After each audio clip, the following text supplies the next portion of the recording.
பாத்தியா அண்ணா என்ன கறிக்கடை எங்க இருக்கு? நம்ம கறிக்கடையில வந்துட்டு கறிக்கடை எங்க இருக்குனாக்கா ஸ்ட்ரெயிட்டா போய் ரைட் எடுத்து ஒரு லெஃப்ட் போய் ரைட் வாங்கினேன். சரி சரி அலைஞ்சு வரட்டும். என்னடா பங்காளி இந்த ஊருக்குள்ள ஒரு கறிக்கடை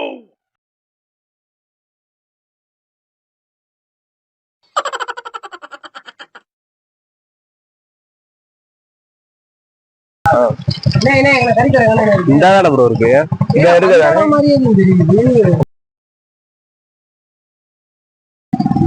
வந்த இடம் மாதிரியே இருக்குடா. அதே கடை வேண்டாம், இது நம்மகிட்டே ரூட் ஆபீஸ் இல்லையா? கறிக்கடையா? ஆமாயா. என்ன இருக்கு? என்னெல்லாம் இல்ல, கறிவே இருக்கு.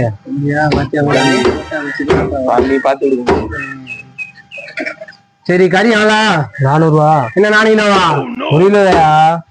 கையில என்ன இருக்கு மத்தையில? கத்தி வெட்டுங்க. வெட்ட தெரியும். கோழிலாம் எங்க இருந்து இருக்கு? கோழி எல்லாம் கோழி பண்ணையில இருந்து வருதியா? அப்ப வண்டியில இல்லையா? பார்த்தேல பார்த்தோம். கோழி கறியை பார்த்துக்கிட்டு தானே இருக்கோம். கத்தியெல்லாம் வச்சிருக்கேன். ஏன் தம்பிடா. சரி ஆட்டுக்கறி வேணுமே, கிடைக்குமா? ஆட்டுக்கறி முடிஞ்சியா? அப்ப போட்டிருக்கீங்க முன்னாடி